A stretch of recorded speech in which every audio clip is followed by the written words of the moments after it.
And welcome back to another episode of JP and the Beans Talk. Greetings and salutations. There's a great energy in the gym. Here we are, JP, Beans, back with you on this fine Wednesday evening. Let's go. Fresh off of viewing episode 4 of Moon Knight with one another.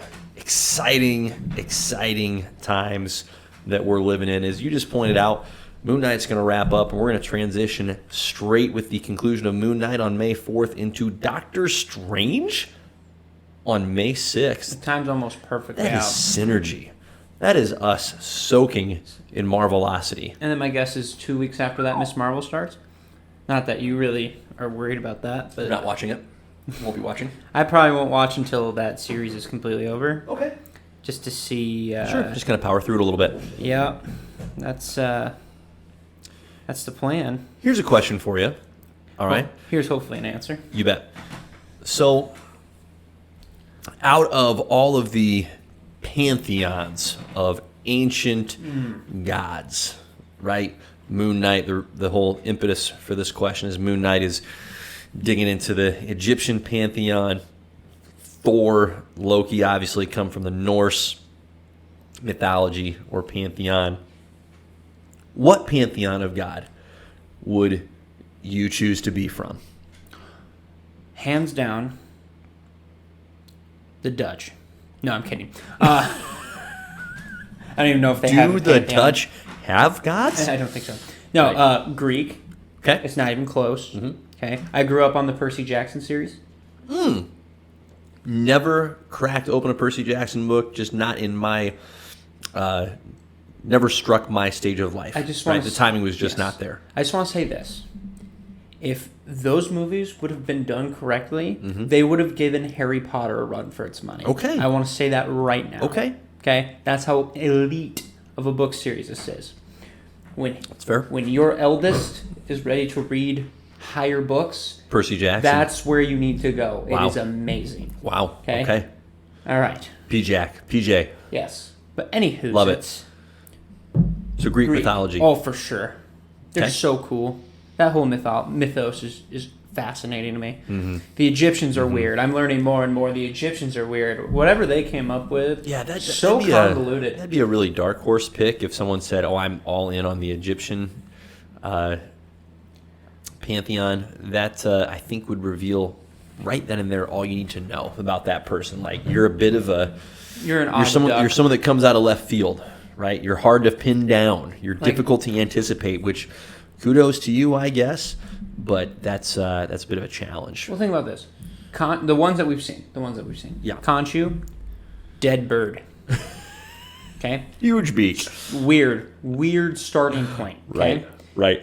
We just saw Hippo Lady. Yep. And if We'll get into I'm that. correct, your wife said had like lion arms Mm-hmm. and crocodile feet. That's the common theme, right, with these Egyptian gods, is that it's not just a animal, it is a amalgamation of multiple species, Well, which is not the same as crocodile Loki, so a little hard to let's get just say excited about. She got the best parts of each animal. Okay.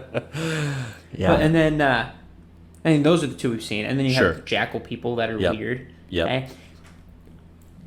I can't side with you on that one. Okay. Yeah. No, the Greeks. That's a good choice. I want to say that maybe there might be some Native American gods in there that could be pretty BA, but I'm not gonna try and pretend like I even know specifically who those would be. But the Greeks are not a bad choice, right? And they're utilized so often in superhero mythology, whether it be here in the Marvel realm or even DC, most commonly and frequently with the likes of Wonder Woman, right? Mm-hmm. A lot of the same characters, quite frankly, show up just reimagined ever so slightly, but a lot of similarities there. Yep. And Hercules is the main one for Marvel that they use for the Olympic pantheon. Yep. Right. So the Greeks pretty tough to top that. Probably because they're the least odd, right? They're all humanoid, 2 arms, 2 legs, and they just have souped up abilities. Correct. Yeah. As opposed to, as you just stated, the Egyptians, those gods look weird. They're just strange. They're definitely out there. Yep. Well, I was just thinking too. I don't know what the explanation is, but I need to look up Marvel's explanation of having multiple sets of gods. You know, because Sure. like the Greeks, it was only the Greek pantheon. The Romans, it was only the Roman pantheon. Yep. The Egyptians, it's only the Egyptian pantheon. Christians, it's only Jesus. You know. Mm-hmm. I tell you what. So, in the Thor run, right, by Jason Aaron that we have hyped up so frequently, and that we're going to see on the big screen, at least some variety or version of that in July. One of the more delightful, creative exploits that Mr. Aaron goes on in this run is Gore the God Butcher, right? He's taking out God after God after God. So in other words, there's thousands of gods out there, which is kind of fun to think about. And there's gods of very simple, like basic things that you wouldn't think need a god necessarily. I would love to be the god of grilled meats. Like, what an outstanding place to hold. You are the god of grilled meats. Anytime someone comes through with a clutch, juicy steak, you are involved in that. What a great piece of credit to be able to hold in someone's mind and heart. Like, very, very neutral in the sense that no one's really going to want to come at you. Like, because who wants to get rid of grilled meats in the world? I think I would, frankly, be left alive by Gore. He'd be like, you know what? You live. You're allowed to press on. I appreciate you, and I care about you in a weird way. That's where I would go. Grilled meats. If I couldn't do something genuinely powerful, like the God of Thunder, I would do grilled meats. I'm trying to think of what I would do. Think of all the gatherings I would be invited to. This is true. You would actually, right? Well, you would host a lot. Also true. You would be the host. It would be outstanding. You'd have an apron. Can I see grilled and That would smoked say, like, meats? who's Do I your have to limit daddy? myself to That would be the apron. Yeah. You'd have a spatula in one hand at all times, tongs in the hands at the other times, and then you'd have a third hand. It'd be a golden spatula. Yeah, and then you'd have a third hand for where you would hold your beer. Of course. Because this is Yeah. it's the essentials of grilling, according to my father. I would have a belt that has hooks, with which I could hook the spatula and hook the tongs very easily. Probably a holster That for makes said sense, beverage. too. That makes sense too. Yeah. The Batman utility belt of grilling meats. Grilling meats. I like it. That's a good question. I gotta see now. I'm thinking of like, what would my thing be? Yeah. Ponder it. It's not a question you want to come to a hasty response to. No, you're right. Yeah. So, all that being said, we've got Egyptian gods. We've got Moon Knight to talk about. We've seen episodes 3 and 4 since last we potted. Most recently, of course, minutes ago, wrapping up episode 4 with one another. Mind-melting stuff. So we're going to get into that. First and foremost, you've delved into the source material, Moon Knight Comics. Yes. Straight up Michael Bendis and our guy Alex. Sorry, is it Maleev? Right? Am I remember that right? Yeah. Okay. For some reason I had Maldive in my head. That's not right. Alex Maleev, a tremendous pairing. They did a lot of great work on Daredevil. They did some Moon Knight work, so looking forward to hearing what you have to say on that. I'll, of course, touch base on the next 3 movies in my top 30 films. We'll keep making that countdown. And speaking of Thor, the God of Thunder graced us with a teaser trailer for his upcoming flick. So we've got some good meat on that bone, per usual, to delve into. So let's just get right into it with the old Moon Knight himself. Starting with episode 3, we'll be recapping episodes 3 and 4 in this JP and Beans episode. Episode 3 sees our guy waking up in Egypt. So we're spending a lot of time in Egypt in episode 3. What'd you think, Riles? We actually got a lot of Moon Knight in the suit. That's always a good thing. This is true. I was just going through my head what all happened in episode 3. So episode 3, yeah. So it was nice. We got Mark for most part. Yep. Correct. A lot of Mark. Very Okay. little Steven. Oh, and then we had Some Steven, just not a lot. We had the Jake nod, Yep. correct? Yep. Which was when On the rooftops. and he just killed a lot of people. Killed some dudes. And they're like, it wasn't me. And the Right. other guys Neither are like, Mark "Wasn't nor me." Steven are taking credit for it. So it's definitely that guy. Okay.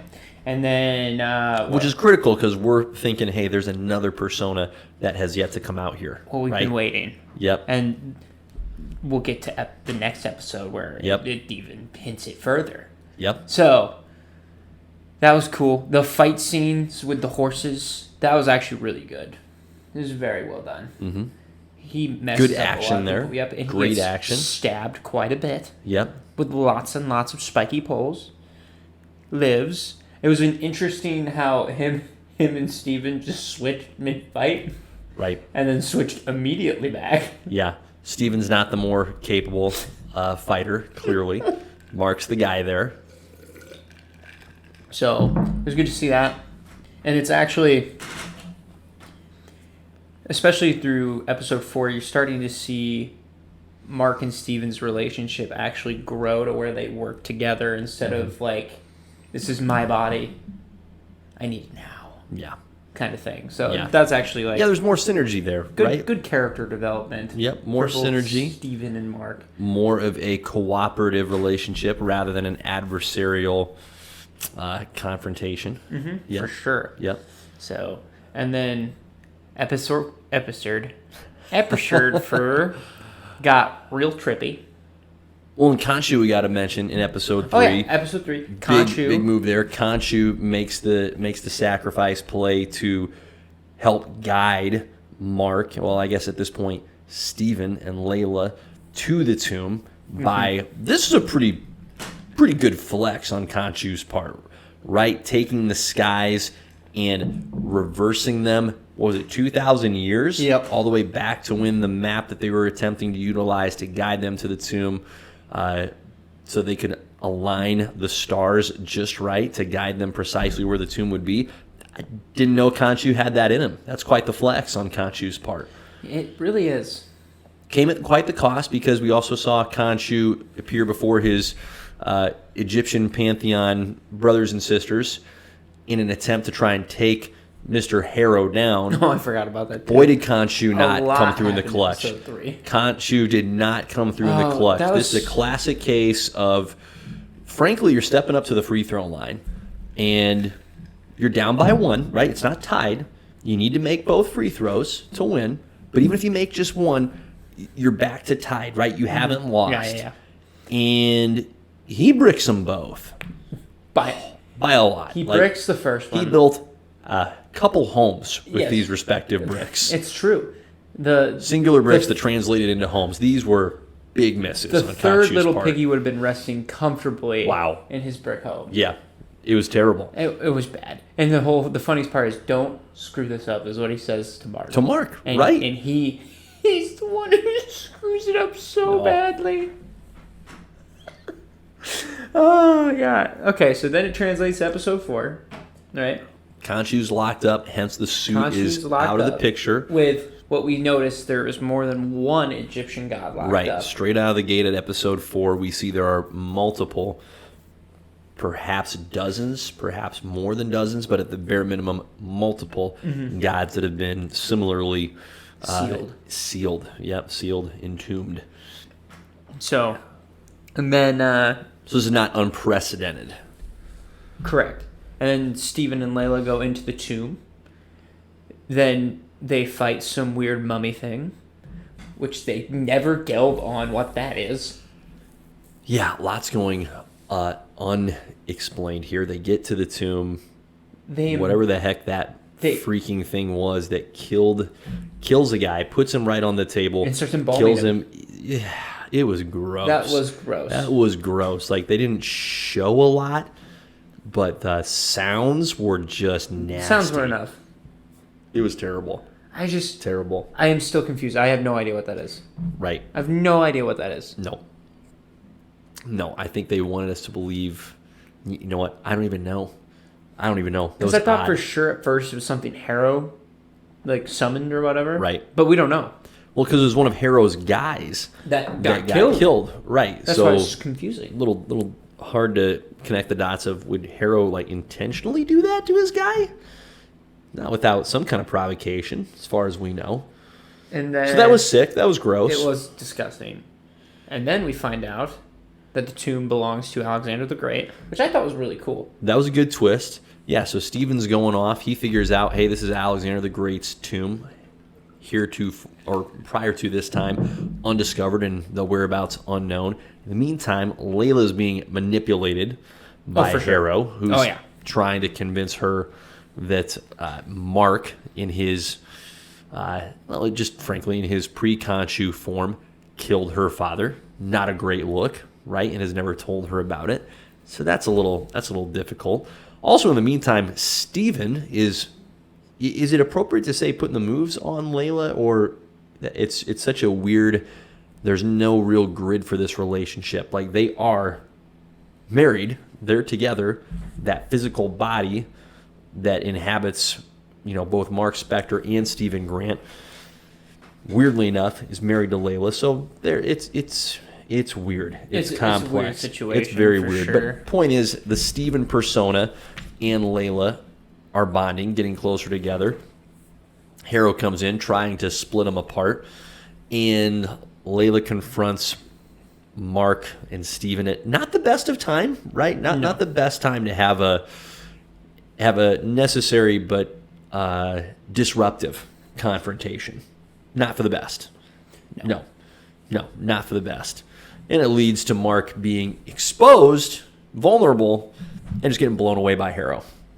I mean, not before he takes out a couple dudes with the axe of Alexander the Great. That was awesome. That was badass. That was great. That was badass. Good way to go. But he does go.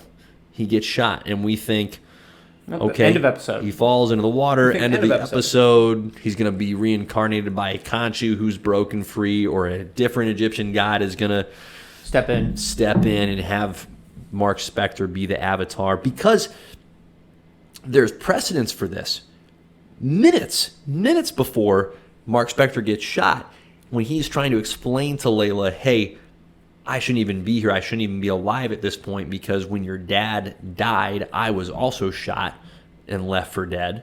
Yeah, which is actually they are going straight out of the book for his origin, which I love. That was great. So that felt like foreshadowing to, here comes Harrow, shoots Mark.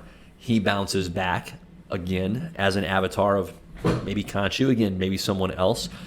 But instead, where do we end up, Riley? We ended up in the mental ward. Yeah, a psychiatric ward. And we see characters like our dear sweet Donna, that we haven't seen since episode 1. Stephen's gift shop buddy.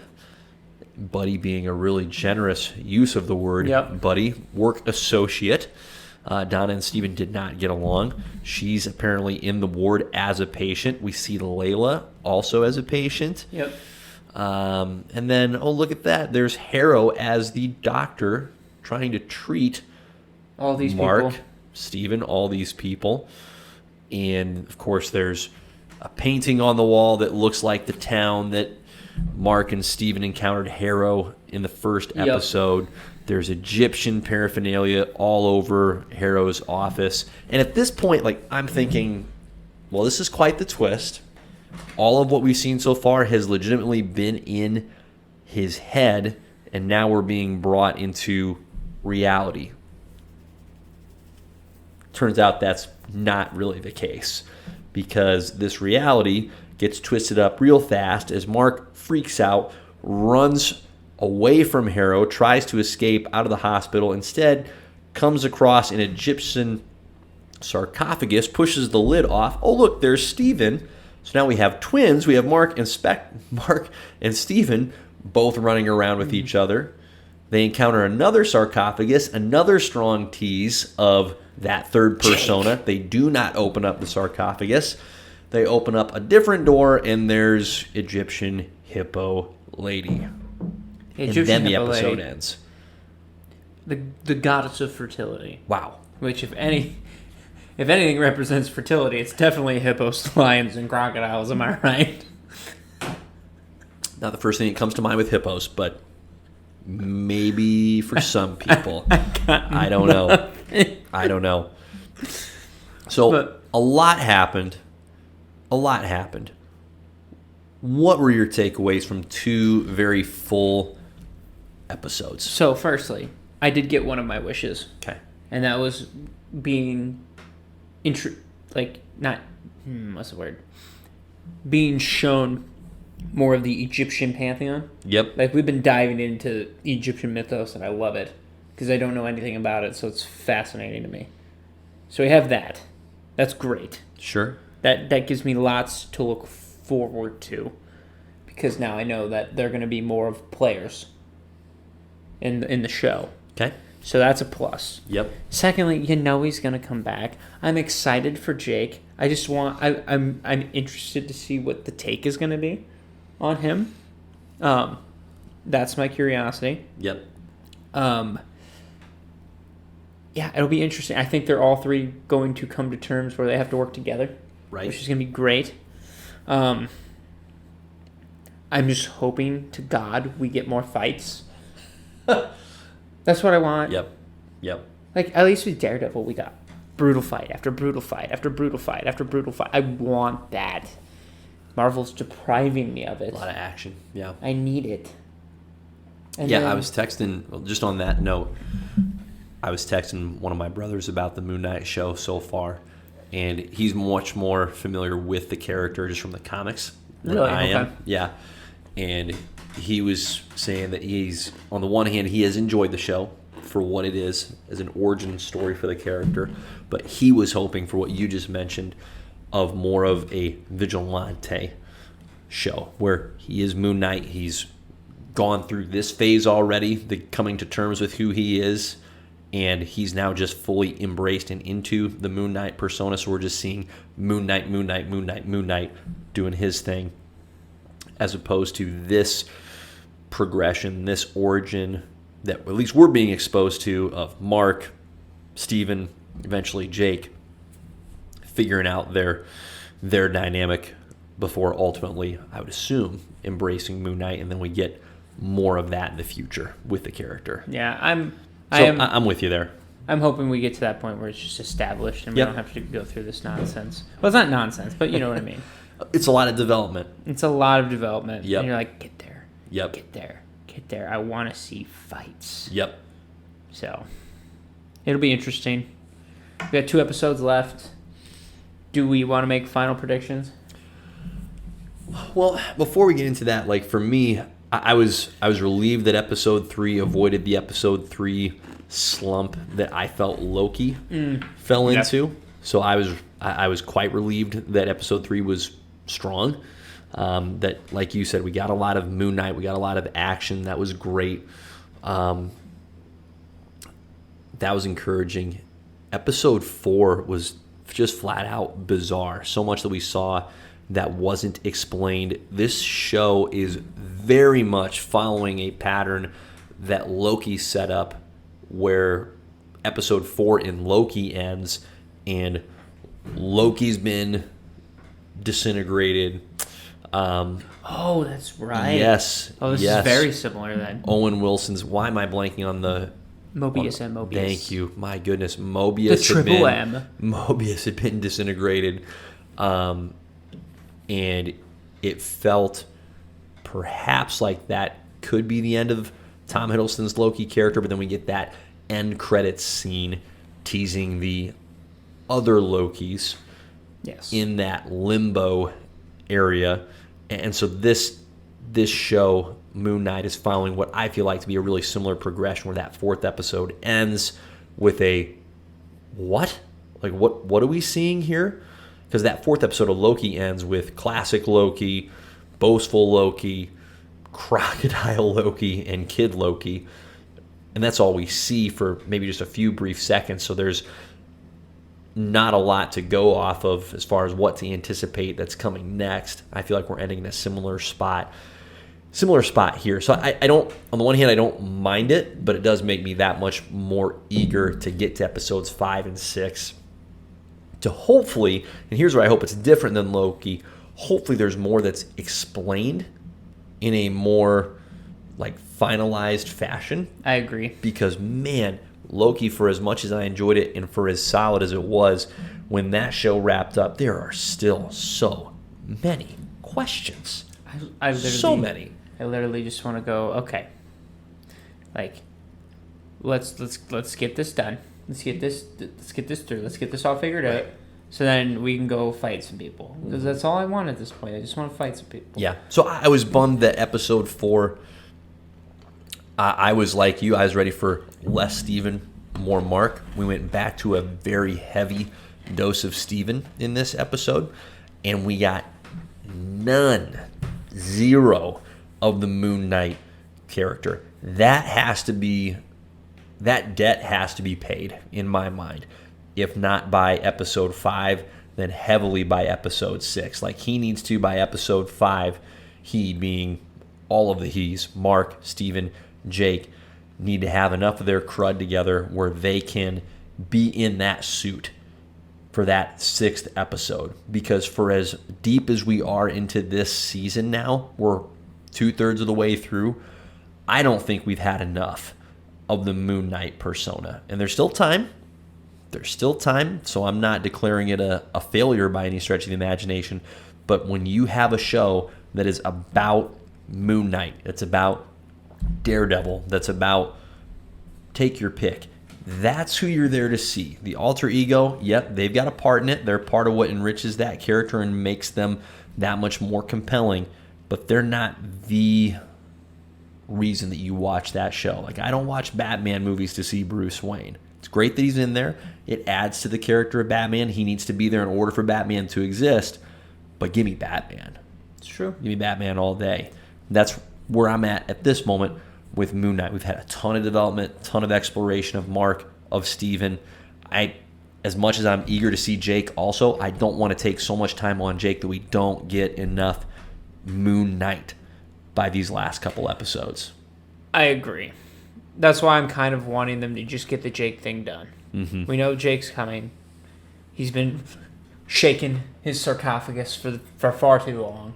Okay, let's hope that he comes out in this next. I thought he was gonna come out this episode, to be honest with you. Sure. But hopefully he comes out this next episode. Sure. And we don't wait till episode 6. Like, just get this over with. We know he's coming. Right. Okay. Let's do that, and then we'll go from there. Yeah. So, all right, prediction time. Episodes 5 and 6. We got 2 left.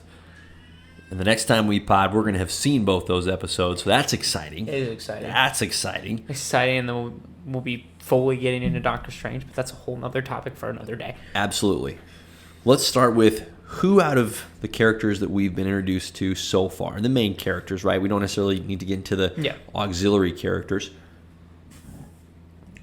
Excuse me, unless one compels you. Who do you think's going to live? Who do you think's going to die? Oh, we're going to go that route. Let's go that route. Let's go there.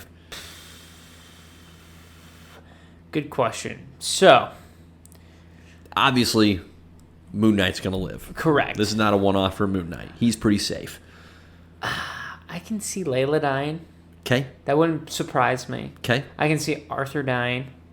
That also wouldn't surprise me. He's out. He's toast. Harrow is probably... He's toast. I feel pretty good about him. He'll probably become the... Dead. Well, he'll probably become the avatar for that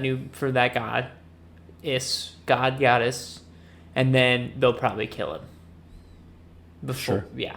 Well, before she can get full power or whatever. Or maybe she will get... It doesn't matter. So, he'll die from that. And then we also got Mr. Dude who got stabbed in the back. Yep. He's coming Anton. back. And I know he's coming back. And right. he'll probably die just because his actual actor's no longer with us. Rest in peace. Yep. So yep. I don't have much faith in that. I honestly think anybody is up for grabs here on the death front. Here's a controversial take. I don't think anybody dies. I think everybody lives. Even Harrow? Even Harrow. I really do. I think he sticks around. I think he's got some staying power there. I have really enjoyed Ethan Hawke in this show. He is good. I've never appreciated that guy's voice. His voice, at least in this show, has been outstanding. Really good. Still don't understand why he's walking around in glass. Yeah, they've never explained that one. So weird. Just very strange move. Very strange move. I have no idea either. Yeah. But I don't know. I feel like anybody's up for grabs. Mm-hmm. Anyone could die. It wouldn't surprise me too much. Here's what I would love to see. Since we've got Gore the God Butcher coming, I would love, at the end of this show, little end credits tease of Gore the God Butcher taken out. The hippo lady. Not a bad choice. Any of these Egyptian gods. I think if anything, it would That'd be outstanding. It would be someone on the Pantheon that we've seen, but like that we've seen the avatars of. Correct. I think it'll be one of those.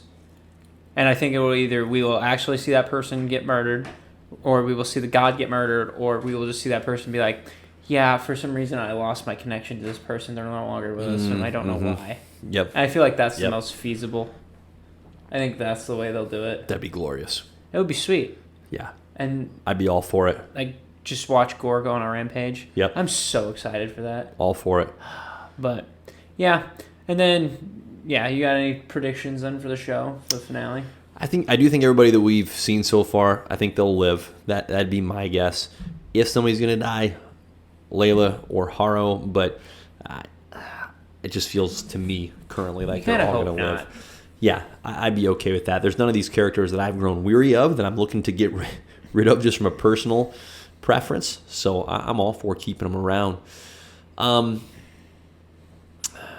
of what I'm really curious of is where Moon Knight, once he kind of comes to his completed, calcified self here at the end of this 6th episode in a couple of weeks, I'm really curious where he's going to make his home, like where his operating base will be, right? Because we start with Stephen Grant hanging out in London, okay? So is that where all of the Moon Knight personas live? Stephen, Mark, are they settling into London? We're getting a European branch of the Avengers? Or do they move back to good old NYC, the US of A? I'm actually going to make my prediction on that. I'm going to say LA. LA? I think we'll get West Coast Avengers. Okay. Because we already have the 2 Hawkeyes. I know Moon Knight's part of that team. Okay. So that would be my guess. Little LA and he's action. Also in LA in this comic book as well. Wow. But that would be my guess. LA or San Francisco, wherever they're stationed at. But I'd say that. Because I think they're trying to get out of New York City. Sure. So I'd either say that, or I could see Chicago being a serious option as well, just because that is where Mark Spector is from. He's from Chicago. Chicagoan. Yeah, I'm really intrigued by Harrow when he talked about, or he mentioned to Layla that her father was right, that Egyptian gods live and walk among us. I'd be fascinated to see more of that unwrapped and unraveled. This show is really striking a unique blend in the sense that Moon Knight on the one hand seems to be a ground level character, and yet at least that was my anticipation coming into this show. But if we're talking about him being the literal avatar of an Egyptian god, that's not ground level powers. Those are some big boy pants. They are and right they aren't. there. Yeah. It's weird. Yeah. So I'm fascinated as Marvel continues to expand into the cosmic. Is this supposed to be a show that provides, paths to both, or is it trying to hit one lane rather than the other? I'm not sure yet. So I'll be fascinated to see how that unfolds. I don't know that I have a prediction necessarily for that, other than I don't think we're going to get much more of that unpackaged in this season. I think it's going to stay fairly focused on the characters we've seen so far. Correct. I don't think we're all of a sudden just going to get a smorgasbord of different Egyptian gods, even though that's been teased, right? As you mentioned, beginning of episode 4, hey, there's all these other gods that have been entombed, captured. It just doesn't feel like that we're going to get a bunch of those gods revealed and freed up at the end of this season. There's a lot of potential. And the fact that we finally get alluded to the fact that Mark's partner is the one who turned and killed. So there's another route we can go down. Is the guy who murdered Layla's dad. Sure. So I'm very, very excited. Yeah. Overall. Yeah. I've enjoyed it up to this point. Again, I personally, my biggest ask and hope for the next 2 episodes are more of Moon Knight. Now that has to happen with Khonshu getting freed up. It's going to be fascinating to see how they resolve this afterlife bit that they're choosing to delve into. Hopefully it resolves fairly quickly, right? Let's get back to action. Let's get Moon Knight. Let's get in that suit and let's see some. Let's go to work. Let's go to work. Let's go to work. Let's see some good action It's there. time to go to work. It is. Absolutely. Yeah. That's great. Anything else you want to hit on That with those is episodes? It. All right. Talk to us, Riles, about that source material you got in your hands there. Okay. Little Moon Knight Okay. comics. Yeah. What have you read? What have you learned? So I read the complete collection, Moon Knight, Brian Michael Bendis' run. It's a 12-issue miniseries that Brian did. Okay, and I've talked a little bit about it in the last 2 episodes, but pretty much at the start of this, Moon Knight is actually stationed in L.A. He's go. approached by Captain America, Wolverine, and Spider-Man, who are on the Avengers at this time. He's like, hey, we need you to check into this threat for us. He said, okay. So he goes in as Moon Knight, and encounters like this small, like a couple thugs, right? And because he's trying to figure out who this big crime lord in LA is, because you have the Kingpin in New York. There's somebody trying to establish themselves as the Kingpin in LA, and he's trying to figure out who that is. So he's going through all these steps, right? And then as he's watching these 2 guys and they're trying to make a deal, pretty much the ship that has the material that is getting traded off, Right. just starts going into the middle of the air and gets blown up by some powerful dude. So the Kingpin is some very, very strong, like this is an Avengers level threat. And Moon Knight's like, I'm not going to call him in yet. But he gets a piece of what they were trying to steal, and it is an Ultron head. So they are trying to ship... That dang robot always Yes. crops up, man. So they are trying to move an Ultron, pretty much. Sure. And he calls the Avengers, and and they're pretty much trying to figure out what they want to do with an Ultron head and who's behind this. You'll see, and that's pretty much the whole plot of this story, is Moon Knight trying to figure out who the big bad is, and he's pretty much out of his league. This is not a threat he should be going up against by himself, but he chooses to do it anyways. And yeah, so Echo is in this from sure. not the Daredevil, from the Hawkeye show. From the Hawkeye Yep. show, she makes Yep. an appearance. It's a familiar face. She familiar works. name. She works with Moon Knight for most of the series, where they have a weird like romance kind of thing. Sure. So that is involved. I love how that's what I opened up to. What else? I love the art by Alex Maleev. The art is magnificent. He and Bendis paired up for an outstanding Daredevil run, and it's just consistently a feast for the eyes. He has such a unique style. And seems to suit these ground level characters particularly well. it's great. Yeah. And then one more thing I should point out. If you're looking for a traditional Moon Knight, it's not a traditional Moon Knight. His 3 personalities in his head, including himself, are Spider-Man, Wolverine, and Captain America in his head. So those are the It's 3 bizarre. voices that are in his head. He channels each one of them. He literally has like an former SHIELD agent that pretty much just helps him like get certain weapons and stuff for him. He has him get web shooters. He has him get Wolverine claws. He has him get a Captain America shield, but the Captain America shield's not like a real Captain America shield. It's the one that Captain America uses that's kind of like he can throw, but it goes away after a short period of time. So he gets all of his hands on all of that.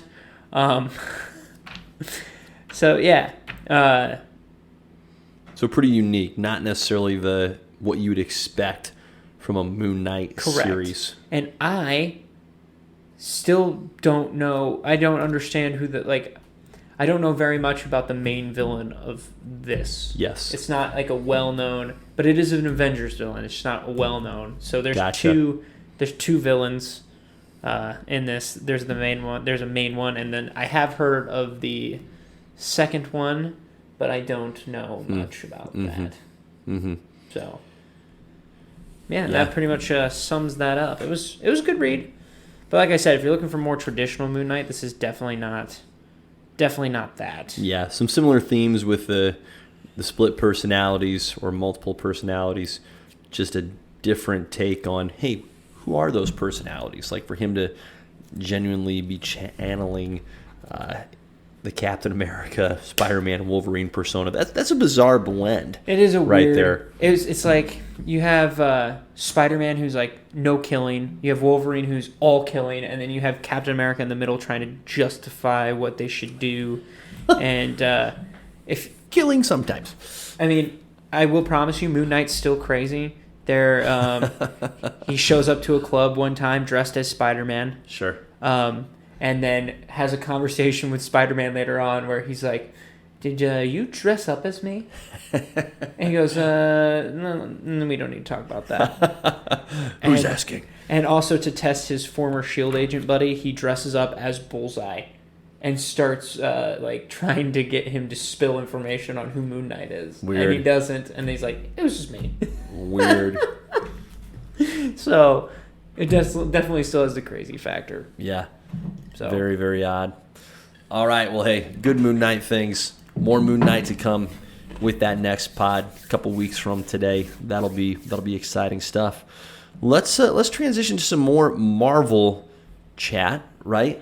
Correct. Thor, bless him. We've been waiting and wondering and just trying to figure out when are we going to get that trailer. And we got it. We got it, Riles. We absolutely got it. So Thor Love and Thunder comes out in July of this year. And with it being, mid to late April, it was about time that we got some kind of a tease since we're just a mere 3 months away from the actual flick dropping. And lo and behold, we got about a 90-second little blurb to digest. And we saw a lot of our guy Thor, which is great. Slimming back down from his fat Thor persona, doing a little, godly working out. Classic. Good for him. You know what? I'm glad. I'm very glad. I could only do fat Thor for so long before I just like. Yeah, no. There's not real longevity to that particular no aspect, so it made sense to put that one in the past. But we're getting evidently a Thor that's attempting to be more peaceful. He's still not. Although he's slim and trim, he's not interested in picking up that axe and hacking away at things. He's more ready to put that part of his life in the past, or so it would seem in this trailer. So it would seem. And then, of course, we get a little bit of tease of, oops, he's noticing things aren't quite right. There's some dead gods showing up. What's going on about that?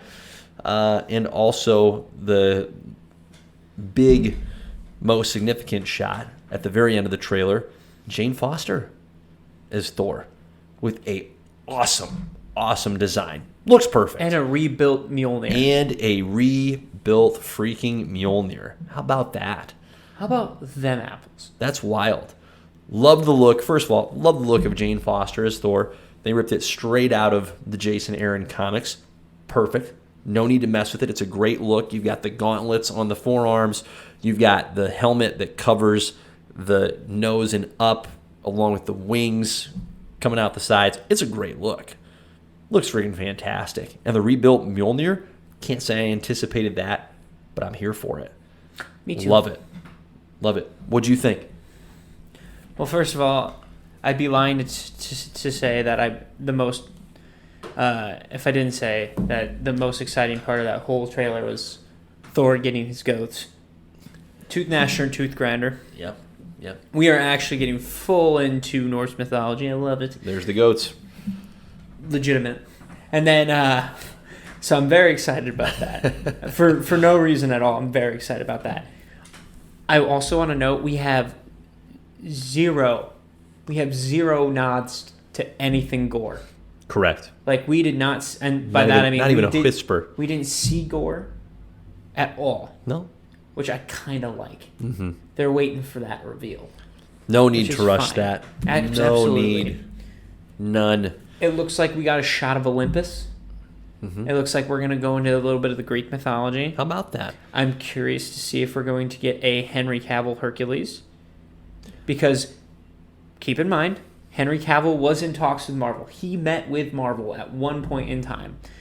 The rumor was that it was either Captain Britain or Hercules. We will find out in this movie. I think if you're introducing Zeus, it's a no-brainer to introduce Hercules. Sure. It took me an unreasonable amount of time to think of that. I'm curious to see how much of a presence the Guardians of the Galaxy have in this. Right. Because, I don't know, it doesn't look like they're there for super long. But maybe that's just me.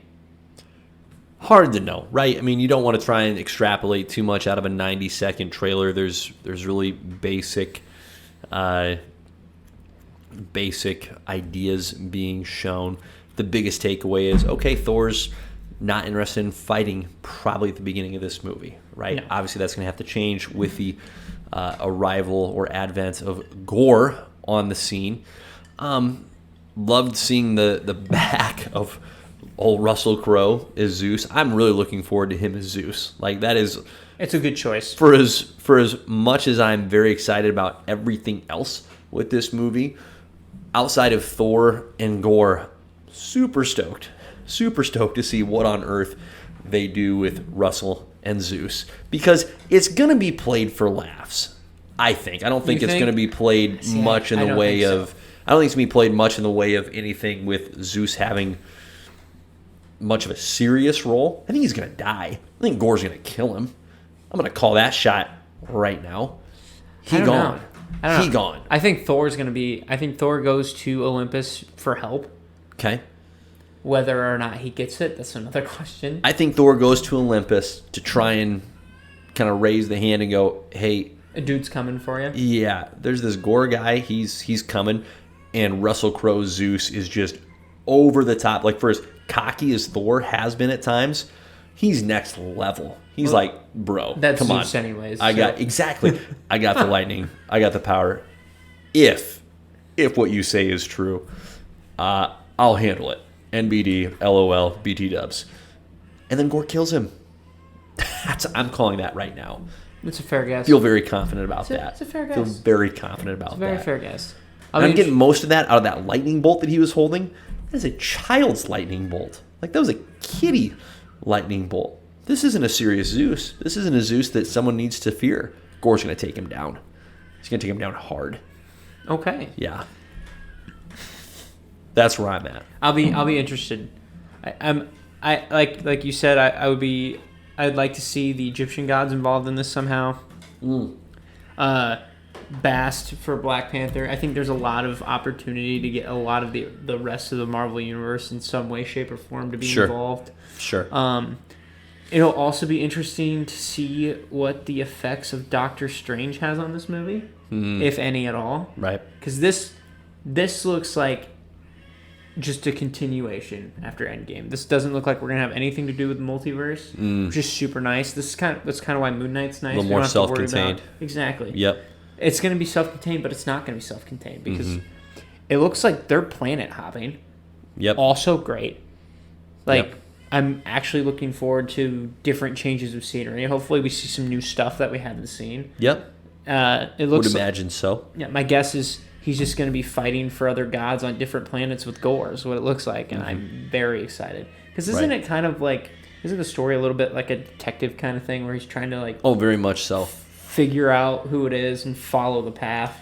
Yeah, what's going to be part of what is so unique and outstanding about the comic that the movie just can't hope to duplicate is that in the comic, you've got 3 Thors. You've got Thor from 2,000 years ago, you've got Thor from the present, and you've got Thor from 2,000 years in the future. So very much in the past Thor, the present Thor, and then very much in the future Thor, all trying to find out who Gore is, defeat him, obviously at different points in time, and then comics, their paths coalesce. But yeah, the present day Thor in particular is very much on the hunt, trying to track Gore down because he knows that his past self had an encounter with Gore, but he thought he had defeated Gore. As it turns out, more gods are showing up dead, and he goes, wait a minute, I remember this. This is from that one dude I fought 2,000 years ago. Maybe he's not gone. So it's really fascinating. It's great. So here's my thought. Okay, because obviously they're not going to go that route, probably. Right. So... Not going to see 3 different Thors. No, but we are seeing 2 different Thors in a sense of we have Jane Foster. Yep. We have regular. Are we going to see a different person take up the 3rd spot? Little Beta Ray Bill, you're thinking? Is that Beta Ray? Because that would be sick. That would be sick. Yeah. I think there's room for it. I think there's an opportunity You there. bet there's room for it. I also... And I know, like... it feels like they're mixing the 2 storylines because... Yep. I feel like Natalie Portman's Jane Foster is going to be becoming, like, taking on that hero role because Thor doesn't want to while he's figuring himself out. Because if you remember, he became unworthy because... Right. Yeah, it was... What was the reasoning that... It was like... I'm trying to figure out the wording. But it was like he's unworthy because... or no, it was essentially that Gore the God Butcher was right. Mm-hmm. The gods are not a higher standard of being. Right, gods whatever. are not worthy of the praise that they receive. Yes. Yep. So it'll be interesting to see him pretty much. I don't know. I feel like that's what it's going to be. Him finding his role now in the universe, and maybe we'll get King Thor, Odin Force. That'd be cooler. Yeah. I'll take that. Where I'm most confident is that I feel like this movie's in great hands since it's in the same directorial hands as that 3rd Thor film. So it's going to strike, I think, a more confident tone. I think Thor Ragnarok was in some ways a very pleasant surprise because it was such a commitment to the comedic side of that character that maybe the second movie toyed with a little bit. First movie, really not at all. Mm-hmm. And in the Avengers films, some. And I think that was a really strong route to go with the character, to tap into that comedic side. What I'm a little wary of is, hey, let's not get too absurd and too goofy with it. I agree. I don't want that either. No. And so I hope it doesn't go too far over to that side, because this is I'm thinking back to the Endgame version of this character, right? Where we got Fat Thor. Yeah. Okay. That was a physical embodiment of the emotional trauma. It made sense. That he had gone through, right? So there was it was obviously played for some laughs, but it was also just a representation of the depth of the character and how sincere his loss had been, right? And so if they can continue to strike that balance from Endgame, where I think they came close in Ragnarok. That got a little too goofy at times for my taste. I agree. Still really good, but more goofy than I would care for. So if they can hit that Endgame vein, then this has a chance to be really special, because Gore the God Butcher is a terrific adversary. I'm with you. I'm not sure how, from a story perspective, they're going to bring Jane Foster as Thor into the fold, because we also haven't seen Jane Foster since Thor the freaking Dark World. Like, that's been a piece. And I'm unless you want to include the flashbacks in Endgame with Jane, which I don't count. Different category in my mind. So we haven't seen fresh material with Jane for a long while. And her reveal as Thor in the comics doesn't have any direct correlation to a conflict with Gore. That is, as you stated, Thor finds himself unworthy. Mjolnir chooses Jane. Jane becomes Thor. So I'm very, very curious to see how that unfolds in this film. But looking forward to it nonetheless. We have nothing on her. I'm assuming it's going to go into the cancer route. I mean, it almost has to, right? That was such an essential part of Yep. Yeah. So in the comics, she... Yeah, but I'm not even sure how much that had to do with Mjolnir choosing her. Well, no, I'm not that part, but like I'm just saying, like I know that was an essential part of her character. Yeah, so in the comics, Jane has terminal cancer, or very bad cancer, and then when Mjolnir selects her to bear the burden of having the power of Thor, every time that she uses Mjolnir and takes on the Thor persona, it taxes her mortal form to where she goes from being pretty sick with cancer to, wow, this is really terminal, you have days to live, kind of sick. And so it's a very significant trade-off of, yep, you use Mjolnir, you gain that power, you do good things, but at an extremely significant cost. So I could see that being tied in here as well. Who knows? Here's where I'm at. They don't have to show me another second, and I'm going to go see that movie. Correct. They're going to show another trailer at some point. They will, and I think that's where we'll see probably gore. In June. We'll see gore. But man, I don't need to see another second to go see this movie and to not only go see it, but to be very excited for it. I think it's going to be outstanding. Gore the God Butcher, Christian Bale, Christian freaking Bale as Gore the God Butcher has the potential to be one of the best MCU villains we've ever had. Yeah. That is a fantastic actor with a fantastic villain. Combining those two together. I mean, he's already played a psychopath that murders a lot of people. We're in business. He can tap into the psychopath. Should be well practiced. I'm so happy. Yeah. Best casting choice ever. Yeah. It's gonna be pretty doggone wild. Pretty doggone wild. Cool. Anything else you want to hit on there, Riles? Okay. I am great. That's outstanding.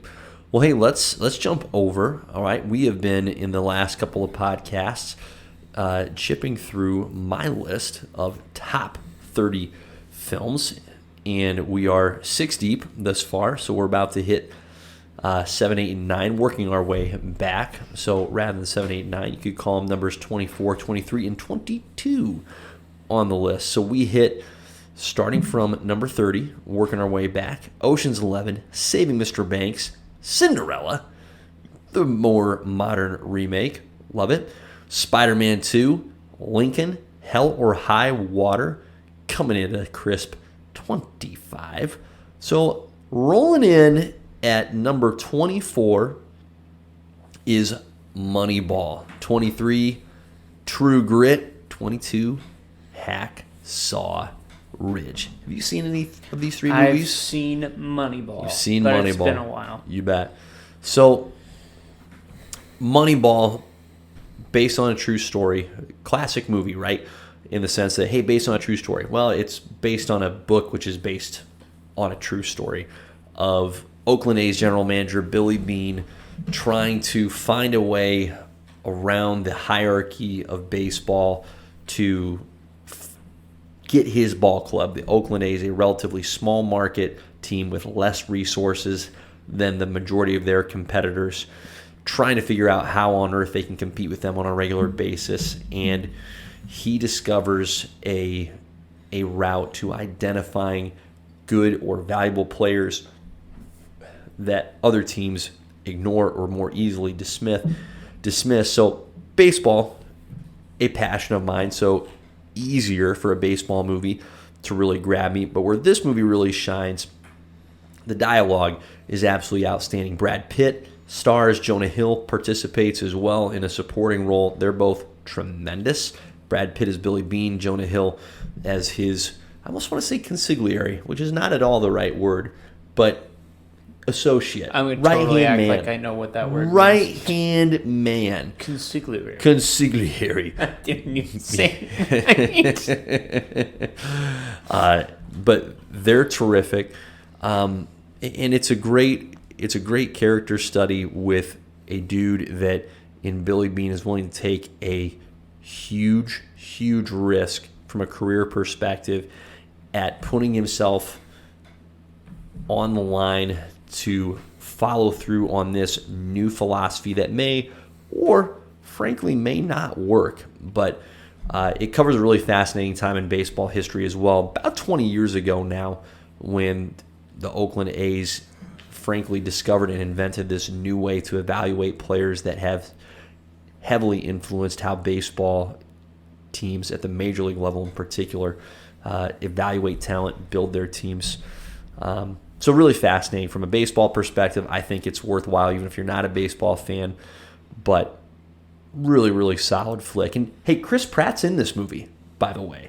Chris freaking Pratt shows up, and pretty fascinating. He looks so much like the baseball player, guy by the name of Scott Hatteberg.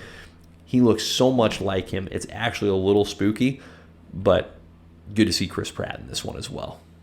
So fantastic stuff. Number 23, True Grit. Now, this is a remake, right? The original True Grit came out back in 1960s. John Wayne, name you might recognize. Outstanding actor. This is not that. Bless you, John Wayne. But this version of True Grit has Jeff Bridges as Rooster Cogburn. Haley Steinfeld, who we just saw in the Hawkeye series. She's in that? She's in this. She's outstanding. This was, I believe, her debut film. She even got nominated for an Oscar in this flick. She's really good. She's really young, really good. Matt Damon sneaks in here as well. And how about our boy Thanos, Josh Brolin? I thought he was in this. Yeah, he's in it also. Listen, the dialogue in this movie is unfreaking real. If you want to watch a movie and just be entertained by the verbiage that gets tossed back and forth, this movie right here, outstanding. It's not a very long movie. It's a little less than a couple of hours, but it is nonetheless terrific, even though it's relatively brief. And I would wager, even if you're not someone that's typically a Western fan, hey, this one, if you haven't seen it in particular, check it out. If it's been a while since you've seen it, revisit this. If it's been that long, you're going to be genuinely pleased to revisit this film. Hacksaw Ridge, number 22. Now, this is a little bit less well known. There's only a couple people that I've talked to that have actually seen this movie. I don't think it got perhaps its due when it originally came out, but it tells the real-life story of Desmond Doss, all right? He was a conscientious objector back in World War II. That means he is so opposed to violence, he refuses to even touch a gun, which makes it a little challenging to go, so how are you going to help out here in the World War II front, right? So he chooses to enlist as a medic, but even your average medic is comfortable carrying, a sidearm or something. Not so much with Desmond Doss. And the first half of this movie, he is enduring an incredible amount of not just condensation, but persecution from his fellow soldiers who think this guy just has to be a coward if he's not willing to hold a gun. And so the first half of the movie is Doss dealing with the persecution he's enduring at the hands of his fellow soldiers, even to the point he gets court-martialed, which is incredibly significant because if you are found guilty at a court-martial, you run the risk of long-term imprisonment, much less getting expelled from the service. It's not a good situation, right? Second half of the movie is exceptionally violent, like some of the most violent war scenes I've ever seen. But to its credit, it's not there for the show or the gore just to put it on display and say, ooh, look, there's a limb flying in the air. It's tough. It's trying to depict war as it likely was or likely is. It's really gruesome. It's really tough. The sound design is incredible. But Desmond Doss, the reason his story is being told, because again, this is a real life story, he single-handedly rescues over 75 of the same men who persecuted him and put him through just hell prior to actually getting to the active front, through just sheer determination, courage, and faith. It's outstanding. It's really good. Our guy, Andrew freaking Garfield, our new favorite Spider-Man, is Desmond Doss. He's terrific in this movie. I think I know. I think I'm picturing the trailers for the movie. Yep. Vince Vaughn even shows up and plays a fairly significant role. Not a role that I would have anticipated him being in, but he does an outstanding job also. So great movie. It's okay if you're not a war movie person. I would still highly recommend this movie. It's incredibly well made. Andrew Garfield is absolutely clutch. And one of the things about this movie that after I watched it, I was just compelled, like, I got to find out more about this guy, more about his story. Desmond Doss, being a World War II veteran, there's very few of them that are still alive today. But there were some pretty extensive interviews done with his son in preparation for this movie. And his son, Desmond Doss Jr., after he saw the movie, he was so moved by how accurately he felt like Andrew Garfield portrayed his dad. And the actress, now I'm blanking on her name, that portrays Desmond Doss's wife, so this guy's mom. He was so moved by how accurately they were portrayed. He was just brought to tears. He's like, those are my freaking parents on the screen. That's really cool. I thought that was really unique. That's got to be the highest compliment, right? As an actor, right? Yeah, especially when you're portraying a real life individual. Situation. Yeah, absolutely. That's I thought that was really enriching to learn about the movie. So there you go. Number 25, Moneyball. Number 24, True Grit. Number 23, Hacksaw Ridge. And just as a little tease, here in a couple of weeks, we'll get into the Christopher Nolan territory. So we got a whole trio of Christopher Nolan flicks coming up in a couple of weeks on the next pod. Oh, yeah. It's going to be great. It's going to be great. So that's what I got for us, Riles. Anything else you want to hit on before we send the good people along their way? What the heck happened to Vince Vaughn? Is Vince Vaughn still doing movies?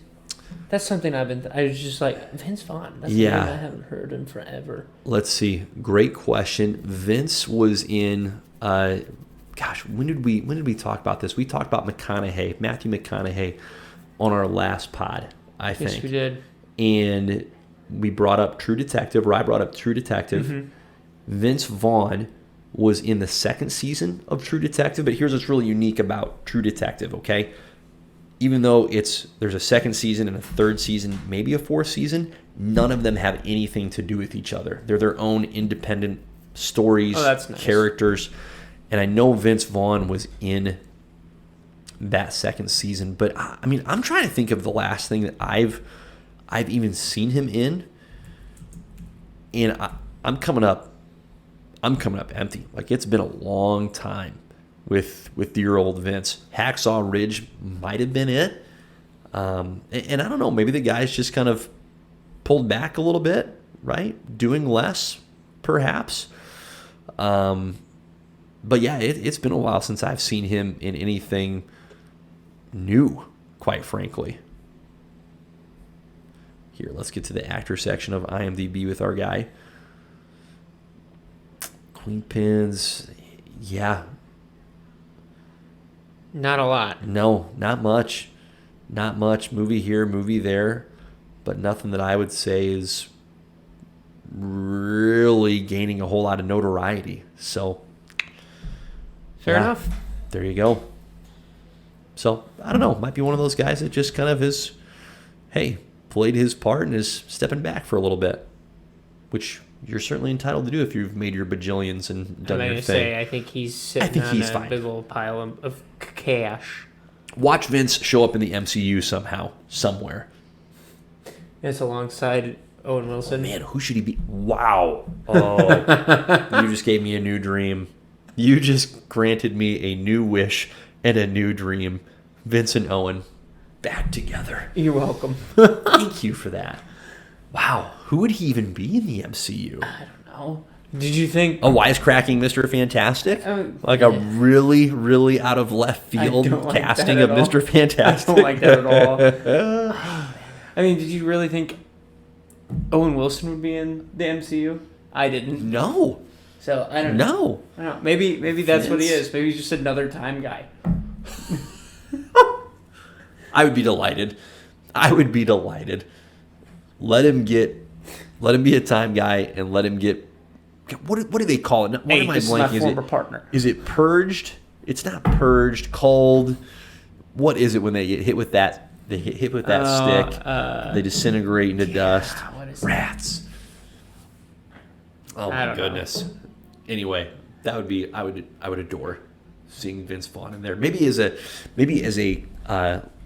Shield agent associate to Nick Fury. Now that would be fun. Watching Samuel L. Jackson and Vince Vaughn he could do that. rib off each other. He could do or rib that. each other, riff off each other, excuse me. That would be...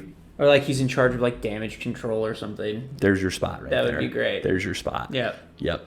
Got him. Vince Vaughn, he's MCU. like, let's go. Did you have to punch a hole in the wall? Like there's so many other things. You had to punch a hole in that wall. Oh, we got it. Riles, that's great stuff. Well done, per usual. Outstanding work. Should we call it? I think we should. I wish we call it. I think that's a wrap. That's great. Per usual, follow us on the YouTube at JP and the Beanstalk. We are on all places you find podcasts. You bet. Whether that be Amazon, whether that be iTunes, whether that be Spotify, etc., etc., etc. Okay? And, I think that's it. Thanks for listening, folks. Yep. Appreciate it. Peace. Godspeed.